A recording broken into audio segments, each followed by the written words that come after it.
Boa tarde, Zilma, boa tarde a todos e todas que estão participando hoje conosco.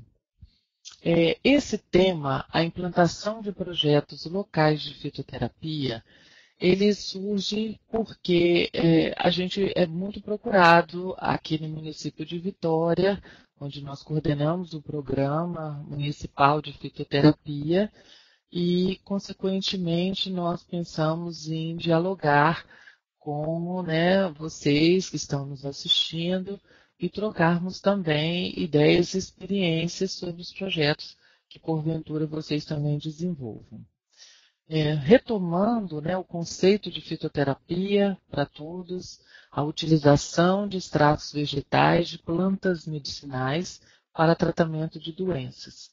A fitoterapia ela está presente, né, em todas as antigas e atuais civilizações e também é importante, né, tem um papel importante na manutenção da saúde das nossas populações, não somente como um recurso terapêutico, mas também por coexistir com crenças, valores e necessidades da humanidade. Né? Quem nunca, não é, ouviu uma pessoa mais antiga ou numa comunidade, não viu uma horta, não viu pessoas citando plantas que conhecem, mostrando, indicando. E quando nós falamos num projeto local de fitoterapia, nós perguntamos, devemos fazer algumas perguntas, né? Por que que eu quero implantar um projeto de fitoterapia? E para quê, né? Quais os objetivos? Como que eu vou fazer, né? Qual a metodologia? Com quem eu posso contar? E quanto que eu vou gastar, né? Qual será esse orçamento? Trabalhar com o tema plantas medicinais é um grande desafio na saúde pública. Por quê? Porque a maioria de nós não estudou esse tema na academia, infelizmente. Né? Eu acho que do nosso grupo de profissionais de saúde, os farmacêuticos são aqueles que mais têm contato com o tema planta medicinal, né? Os biólogos também. Mas, se nos permitirmos dialogarmos e com os pacientes sobre essa prática desse uso popular, nós vamos conhecer muitas histórias e pessoas que também conhecem e recomendam essa prática caseira, principalmente o chá, o xarope caseiro. Né? Então, a gente sempre fala que quando nós começamos um projeto, nós deveremos primeiro, né, ver com quem que nós podemos trabalhar, localizar, né, essas pessoas, procurar saber naquele local, né, onde estão as pessoas morando, né, o que que a gente pode contar ali, quem que pode nos ajudar a identificar essas plantas, né, para início do trabalho. E a gente sabe que quem atua na saúde pública com esse tema entra num mundo um pouco conhecido por nós, como eu já disse, né, nós não temos nós não temos disciplinas, né, nas nossas faculdades que tratem desse tema. Poucas faculdades incluíram a fitoterapia como uma disciplina, né? E os pacientes conhecem muito, eles vão na internet, eles citam as plantas. Então, nós também precisamos entrar em contato na saúde pública com essas pessoas que utilizam e conhecerem para que eles recomendam as plantas. E, normalmente, os mais antigos, os familiares, os avós, as tias, são os que mais têm potência de conhecimento sobre esse tema. Né? Eu, por exemplo, aprendi muito de plantas com a minha avó. Né? Ela tinha um jardim enorme na casa dela e fazia muito uso de plantas, tratava os meus tios, meu pai e a gente também. Né? Então, assim, a gente tem uma orientação para o desenvolvimento desses projetos de plantas e de fitoterapia na área de saúde. Então, assim, primeira coisa que os profissionais de saúde que desejam implantar um projeto de fitoterapia e de plantas devem seguir, né, algumas etapas. Primeira coisa, identificar se existe uma coordenação, uma referência técnica em fitoterapia, ou no estado ou no município. Né? Essa pessoa, se existe essa referência, é bom que a gente busque para conversar, para dialogar. Se não tem naquele município, tentar buscar em outro município vizinho ou mais próximo. Também é importante pensar no apoio técnico para a elaboração do projeto. Né? Quem vai apoiar a construção do projeto? Né? Procurar a equipe de atenção básica, procurar os gestores locais também dos serviços onde nós trabalhamos. Caso não tenha no município uma referência técnica, nem no estado, como eu disse, visitar algum serviço em outra cidade. Foi o que eu fiz quando a gente começou. Nós fomos visitar um serviço em outra cidade. Dedicar-se e buscar capacitações. Isso é fundamental. O tema planta medicinal e o tema fitoterapia, ele é muito abrangente na atualidade. No entanto, é preciso que essas parcerias sejam com instituições, principalmente as instituições de pesquisa de plantas, para esse intercâmbio e para esse apoio técnico. E por quê, né? Por que podemos implantar um projeto? É fundamental verificar se no município onde se pretende implantar o projeto já tem uma política municipal de plantas ou estadual de plantas medicinais, de fitoterápicos ou de práticas integrativas e complementares, né? Sendo que a fitoterapia é uma prática integrativa das mais comuns, mais utilizadas no sistema de saúde. É importante também que a gente vá conversar, vá pactuar com o gestor local a possibilidade da implantação de um projeto. Por quê? Porque se esse gestor apoia, vai ser muito mais fácil que a gente consiga dar os próximos passos. Isso é fundamental, né? Que o gestor conheça a ideia e que ele sente junto com a equipe que vai construir o projeto também para conhecer e também para apoiar, principalmente na questão da aquisição dos insumos, né? E com o trabalho que a gente tem que fazer, com certeza, inclusive parcerias com outras secretarias municipais ou estaduais, ou outras instituições também. É importante realizar um diagnóstico de quantos por cento dos profissionais de saúde que atuam no território, no município, que estão interessados em trabalhar com fitoterapia, né? Ou conhecer também aqueles que já têm alguma qualificação, já fizeram algum curso de fitoterapia. Às vezes, a gente vai conseguir encontrar pessoas que têm o mesmo objetivo que a gente.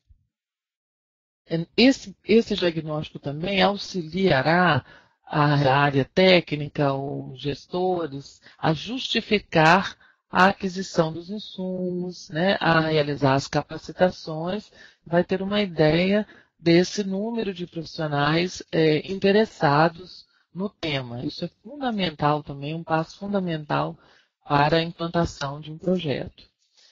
Outra coisa que é interessante é a gente dialogar também com as pessoas sobre o que conhecem de fitoterapia e de uma forma que seja um questionário fácil, acessível, assim, que todo mundo compreenda, né?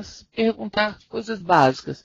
Você conhece planta medicinal? Isso é para entrevistar a comunidade, né? Os pacientes, os usuários que moram ali, que são atendidos naquela unidade de saúde. Se eles conhecem as plantas medicinais, se eles indicam as plantas medicinais, para quais problemas de saúde eles indicam, como preparam os chás, os xaropes, o modo de preparar, né? Tudo isso é fundamental para depois a gente compilar esses dados e justificar também para os gestores que tantos por cento daquela comunidade entrevistada já conhece, já usa as plantas medicinais e desejam ser tratadas também pelos fitoterápicos. Então, a gente faz um diagnóstico do percentual de usuários do SUS que utilizam plantas medicinais, como fazem automedicação, quais plantas utilizam, se desejam optar pelo tratamento fitoterápico. É importante dialogar com a comunidade, porque essa comunidade, se deseja cuidar, de ajudar, né, na implantação de um jardim, ela pode e deve compartilhar com os profissionais de saúde desde o início do projeto, né?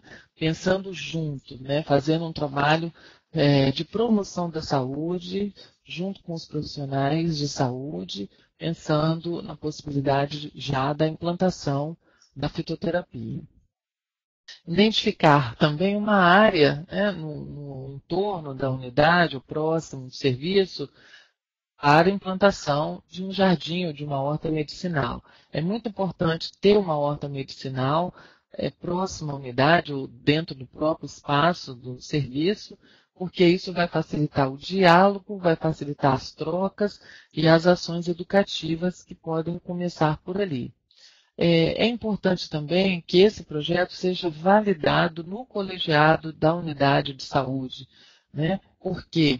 Porque assim toda a equipe, mesmo aqueles que não conhecem ou não participaram da construção, todos eles vão validar esse projeto, vão dar ideias, né? E assim vão apoiar a implantação. Então, como nós dissemos, né, a busca do conhecimento popular é importante. Realizar um diagnóstico do uso tradicional, o primeiro passo, né, foi isso que nós fizemos no município de Vitória. Perguntar à comunidade se ela conhece as plantas, quais plantas conhece, como utiliza, como prepara. Então, essa busca normalmente deve ser feita na visita domiciliar, no momento de reuniões de grupo, né? E pode ser feito trocas, pedir para as pessoas trazerem os galhos de plantas numa roda de conversa, isso ajuda muito, não é? E também faz com que outras pessoas que tenham algum interesse também passem que não frequentam, de repente, um grupo da unidade, elas passam a abrir mais a mente, né, para a utilização das plantas medicinais também na terapêutica. Então, a planta medicinal, nós temos fotos aí de algumas plantas medicinais que normalmente a população conhece. A primeira aqui em cima é a arnica, aqui a alfavaca e aqui a erva cidreira, né? São galhos de plantas que podem ser facilmente identificadas. Um passo importante que também nós devemos seguir é na implantação do projeto, identificando quantos profissionais têm interesse, identificando a comunidade, o que ela conhece de plantas, o que ela utiliza. Pensar numa capacitação dos profissionais envolvidos, porque existem muitos assuntos, muitos temas sobre isso na internet, mas ainda nós temos pouca literatura, poucas fontes seguras. Então, a capacitação dos profissionais envolvidos, ela inicialmente é um passo fundamental e elementar para que o trabalho, o projeto ganhe corpo, ganhe força, né? Que tenhamos quanto mais profissionais capacitados a gente tem, mais avançamos. E é importante buscar informações a partir de instituições reconhecidas que têm experiência comprovada de aplicação da fitoterapia para dar essas capacitações. E buscar também literatura científica compatível em fontes de dados, sites como o Google Scholar, por exemplo, sempre quando formos buscar informações científicas das plantas medicinais utilizadas pela população, é partir do nome científico da planta que se deseja estudar e buscar informações de pesquisas científicas sobre ela, né? É um passo fundamental também definir e identificar as espécies medicinais que se deseja estudar, que se deseja implantar, hortas, jardins, para, com isso aí, você formar um banco de dados, né, dessas informações populares e das informações científicas, né? Então, aqui uma foto, né, de algumas capacitações, de oficinas que são realizadas, podem ser realizadas. Essas aqui foram realizadas aqui no município de Vitória, né, com a comunidade e os profissionais das unidades, isso na cozinha da unidade de saúde mesmo, ou em cozinhas de igrejas, de pastorais da saúde também, de espaços comunitários. Voltando a falar da literatura científica, é importante ter o cuidado com essa literatura, né? Porque você tem que partir do nome científico, então identificar a planta botanicamente é um ponto de partida. Nomes populares, eles não são, né, a melhor maneira de você buscar informações científicas em sites científicos. É importante ter o nome botânico. Então, a gente sempre fala que o nome botânico você pode encontrar literatura em todas as partes do mundo, né? Outra forma da gente conhecer, ter acesso a informações científicas, participando de eventos científicos. E um dos mais importantes é o Simpósio de Plantas Medicinais do Brasil, que ocorre a cada 2 anos e são coordenados por instituições de pesquisa, normalmente universidades e centros de pesquisa de plantas medicinais. O Ministério da Saúde, ele também vem, assim, oferecendo informações e tem um curso sobre plantas medicinais no AvaSUS. Agora então está acontecendo, acho que começou desde o ano passado, para agentes comunitários de saúde. Na busca do conhecimento popular, nós temos uma recomendação, principalmente aos sonhadores, né? Aquelas pessoas que acreditam, né, muito que seja possível nós fazermos jardins, implantarmos hortas, evitar passar informação sobre o uso de uma planta sem antes conhecer se foi realmente analisada e estudada do ponto de vista científico. Por quê? Porque existem plantas que, ao serem estudadas, são identificados princípios ativos que tenham certa toxicidade. Se foram feitos ensaios, né, estudos pré-clínicos e mostrou isso, se a gente tem esse conhecimento, nós vamos contraindicar essa planta para o uso interno, por exemplo, né? Como foi o caso do Confrei nos anos 90, muita gente foi passando a informação popular de que Confrei era muito bom, que curava tudo, câncer, osteoporose, artrose, úlcera no estômago, asma, enfim. A gente sabia que Confrei, muita gente na época falava que Confrei curava 1000 doenças. E depois de um tempo foi estudada e foi percebido que o Confrei, nos estudos de toxicidade em animais, causou lesões no fígado da maioria de 100% da amostra dos animais, né, que consumiram as folhas do confrei. Então, por isso ela foi proibida o uso interno naquela época pela Anvisa, né, desde a década de 70. Então, é importante, hoje nós temos acesso a fontes de pesquisa, nós temos várias instituições que publicam, né, estudos científicos das plantas medicinais. Isso é fundamental, né, que vocês conheçam. Então, nós citamos aqui, né, na internet alguns sites que são importantes, interessantes, que os profissionais que vão trabalhar com fitoterapia, que vão implantar projetos de fitoterapia, tenham acesso, né? E a partir desses sites, vocês colocando o nome científico da planta medicinal que vocês queiram estudar, queiram conhecer detalhadamente, terão acesso a vários estudos. Eu digo isso também, por quê? Porque na internet a gente tem vários sites que vendem plantas, que vendem chás, né, de uma forma que não está correto, muitas vezes só identificando a planta pelo nome popular. Isso gera muitas confusões mesmo. Então, por isso, a gente referenda esses sites aí E livros também, se vocês forem buscar literatura, procurem livros de autores que tenham uma experiência, que sejam professores, que sejam pesquisadores das universidades brasileiras ou universidades estrangeiras, porém que sejam pessoas que sejam conhecidas, que sejam pessoas reconhecidas no meio de pesquisa, no meio científico. Na sistematização das informações que nós vamos obter com a população, né, é importante fazer essa identificação das plantas medicinais.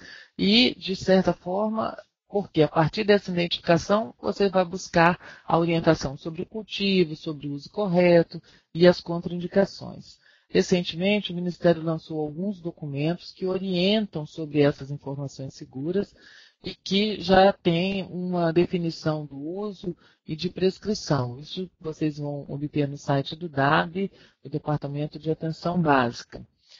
Também, como nós falamos, buscar sites, né, em sites científicos, trabalhos que podem ajudar na implantação de projetos de fitoterapia.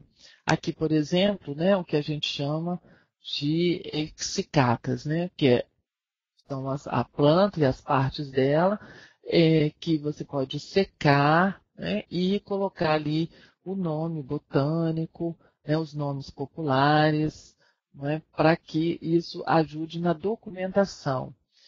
Uma outra forma, né, além da exicata, seria a xerox colorida da planta e das suas partes. Aqui a xerox colorida, né, de uma planta, que você, com xerox colorido, isso foi uma dica do professor Matos, né, da Universidade Federal do Ceará, porque a exicata você tem que mantê-la guardada, conservada, numa certa umidade, e às vezes é difícil mantê-la, né? Só os herbários mesmo conseguem ter todo o ambiente favorável. O xerox colorido também ajuda a identificar junto com a comunidade. Então, quando você faz o seu catálogo, né, do xerox colorido das plantas, e pode levar para fazer uma capacitação e tirar dúvidas com a comunidade também.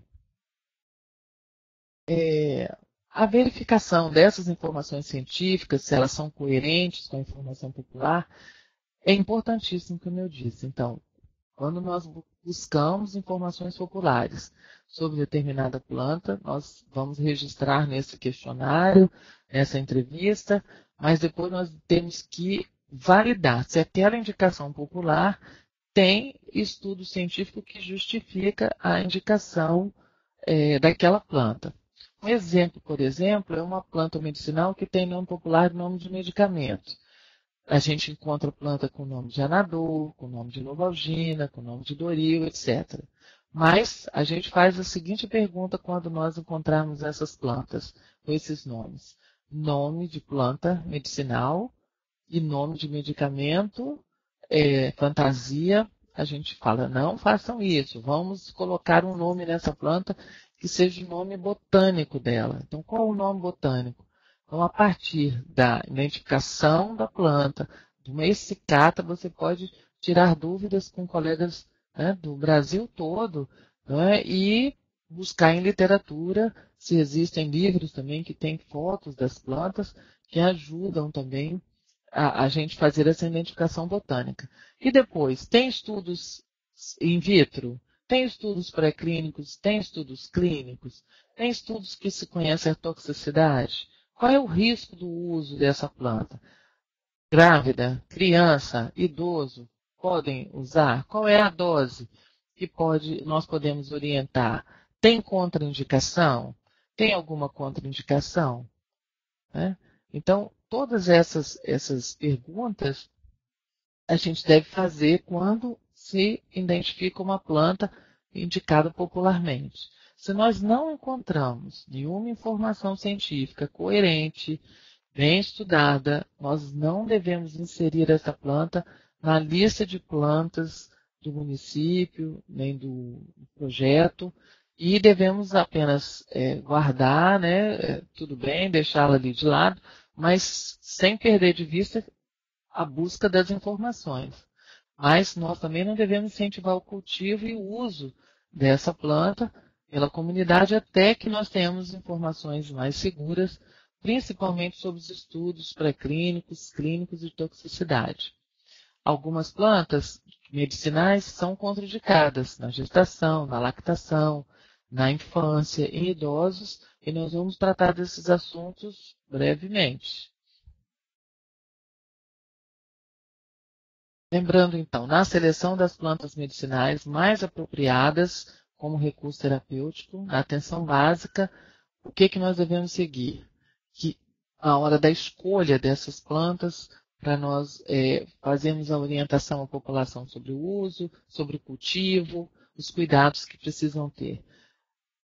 Se nós fizermos o questionário, mais de 50% dos entrevistados indicarem aquela planta para o mesmo problema de saúde, essa planta certamente é uma planta que deva ser utilizada ali naquele jardim, é uma planta que tem uma coerência da indicação.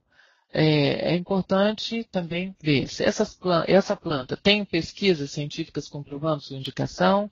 Isso é uma outra pergunta que nós temos que fazer. É possível seu cultivo na região? Por quê? Às vezes a gente conhece uma planta, ela é indicada para um determinado problema de saúde, as pessoas indicam aquela planta, mais de 50% indicam, porém, ela é adquirida, ela não é cultivada, não pode ser cultivada ali por questões climáticas, de solo, enfim.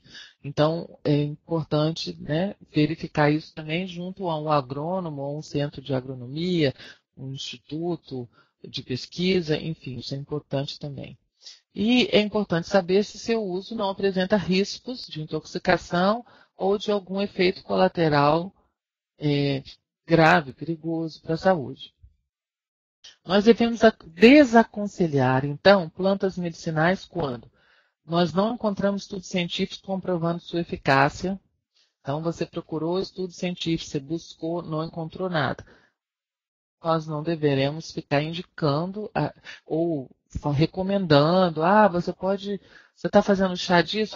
Tá bom, continua, né? Mas se você não tem nenhuma informação, é preciso ficar atento. Não encontrando literatura, informação científica que coincida com as informações populares. Também, se nós não encontramos essas informações que tenham coerência com a indicação popular, também não devemos aconselhar. E se nós não encontramos informações seguras sobre toxicidade ou contraindicação, também. Lembro de um exemplo do poejo, que é uma menta, né, uma planta do gênero menta, conhecida aqui no nosso estado, e que desde quando eu comecei a estudar planta medicinal, eu aqui no Espírito Santo, a população indica popularmente o chazinho de poejo, o xarope, como expectorante, né? Mas a gente recentemente foi publicada uma orientação que existe um princípio ativo, né, no óleo essencial do extrato de poejo que tem uma atividade no sistema nervoso, né, reduzindo a frequência respiratória e a frequência cardíaca.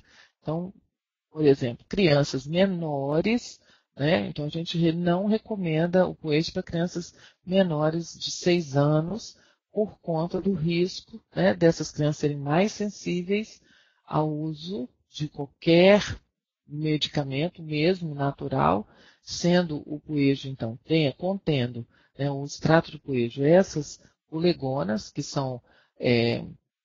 têm algum risco para a saúde, nós não aconselhamos o poejo que as mães continuem dando. Então, vamos indicar outro chá, outro xarope e orientar as mães a não dar o xarope de poejo ou chá de poejo para os bebês, porque nos bebês, inclusive menores de 1 ano, há um risco muito grande de, de lesar realmente o sistema nervoso, causando, né, então, queda da frequência cardíaca, queda da frequência respiratória e até morte. Um exemplo aqui, olha, essa planta, né? A foto aqui da planta que olhando para essa planta, parece o boldo, mas não é boldo.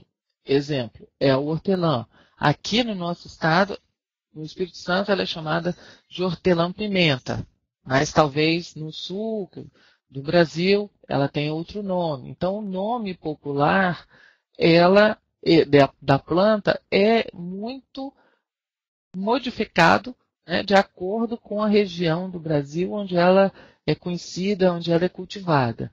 Então, por isso que a gente diz, nós temos que identificar botanicamente, né, buscar. Se a gente tiver botânico numa faculdade, tiver um herbário, para tirar dúvida, levar para identificar. Essa planta, por exemplo, então aqui, ó, o nome popular, aqui no Espírito Santo, é hortelã-pimenta, o nome científico Plectanthus amboínicos, né?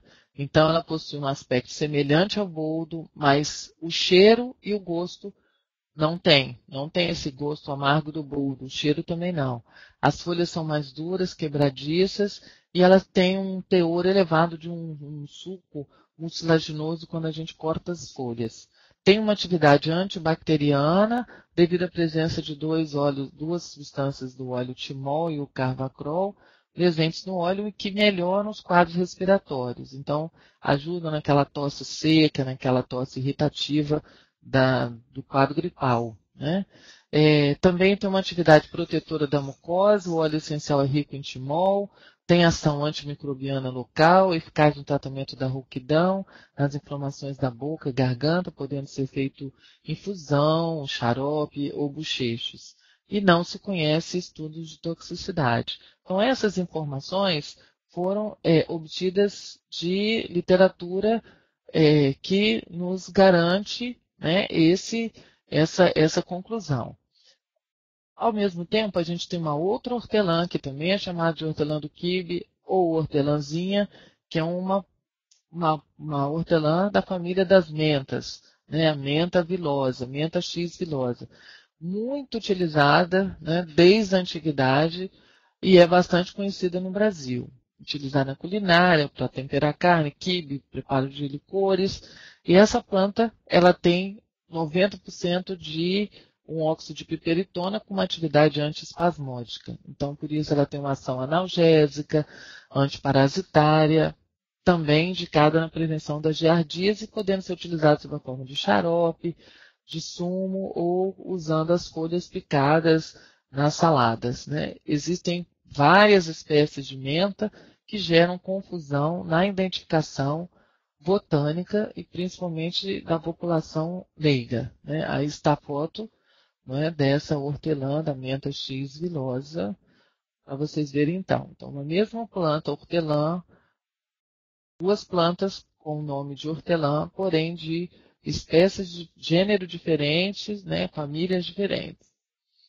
Na sistematização das informações, a gente pode perceber que há mais um modelo aqui, né, de plantas que têm o mesmo nome, de cidreira. Né? A erva cidreira, essa aqui que é do gênero Lípia, que é mais conhecida aqui no Sudeste.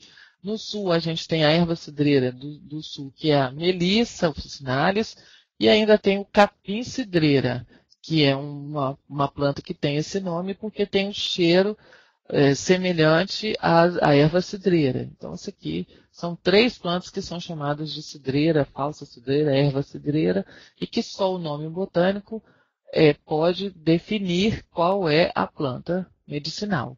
Então, nas informações que nós precisamos construir dessas plantas que nós vamos implantar nos projetos de fitoterapia, é importante construirmos a monografia das plantas.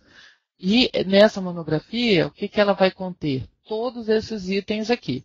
Qual o nome botânico, os constituintes químicos, quais os estudos, se nós temos estudos pré-clínicos, se nós temos estudos clínicos, estudos de toxicidade, indicação terapêutica, contraindicações, efeitos adversos, formas de preparo e doses para adultos, crianças, idosos, orientação de cultivo e colheita e as referências bibliográficas. Existem, então, alguns formulários, alguns digamos, documentos institucionalizados pelo Ministério da Saúde e Anvisa que vão ajudar, não é, os gestores e as referências técnicas na construção dessas monografias. Aqui, por exemplo, esse formulário de fitoterápico da Farmacopeia Brasileira, primeira edição, não é, que fornece um suporte para manipulação e dispensação de fitoterápico nos programas de fitoterapia, orienta sobre as formulações farmacopeicas padronizadas, né, e o estoque de mínimo de farmácia de manipulação e farmácias vivas. Nós temos também o caderno de atenção básica número 31, que é um caderno que trata especificamente do tema plantas medicinais e fitoterapia na atenção básica, que todo profissional que vai implantar um programa de fitoterapia, um projeto, deve lê-lo do início ao fim, porque ele está excelente. O memento fitoterápico também, né, da Farmacopeia Brasileira, que foi lançado, publicado pela Anvisa. Isso tudo está no site, na internet, vocês têm acesso. É importante pensar nesse financiamento também, né, no orçamento, para a gente adquirir os medicamentos fitoterápicos. O Departamento de Assistência Farmacêutica publica algumas vezes editais para o financiamento de projetos que envolvam toda a cadeia produtiva das plantas medicinais.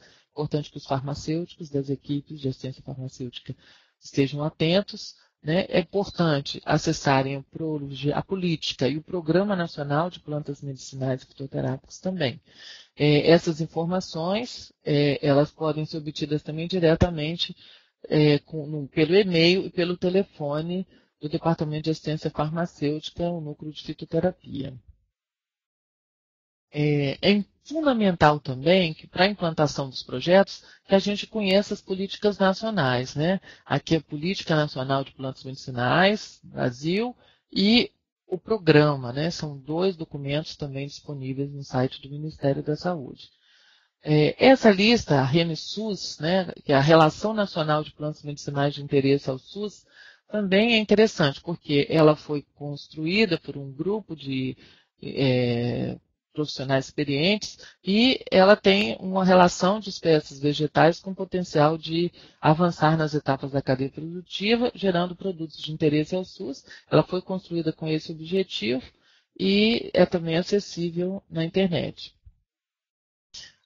Todas essas informações sobre as plantas é importante porque nós vamos fazer a difusão das informações, devolvendo à comunidade e discutindo com os profissionais, a partir de cursos, capacitação, oficinas, para repassar essas informações seguras sobre o uso, dosagem, preparo e cuidados, né? E como que a gente vai fazer essa difusão das informações? Sobre a forma de oficinas, elaboração de algum folder, manual, o varal medicinal, banner, cartazes, né? São várias maneiras.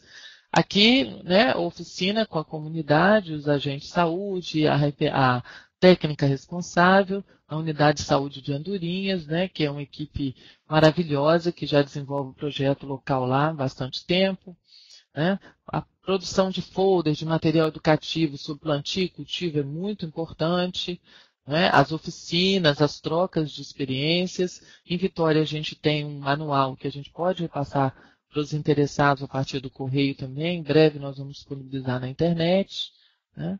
Tem esse curso de plantas medicinais no AvaSUS, né? um site AvaSUS. Aqui, né, várias fotos desse trabalho na implantação dos projetos de fitoterapia, aqui na unidade Andorinhas, aqui na unidade de saúde de Santa Maria, olha, onde uma psicóloga é a nossa referência, junto com uma enfermeira, aqui é a professora de educação física, uma médica de saúde da família, a unidade de Consolação. Aqui nós temos uma bibliografia, né, referências do material que nós utilizamos aqui hoje, e a gente agradece e espera que a gente tenha, né, trazido para vocês algumas experiências, né, locais aqui do município de Vitória e que espera que vocês tenham compreendido e podemos mais tarde agora passar para as discussões.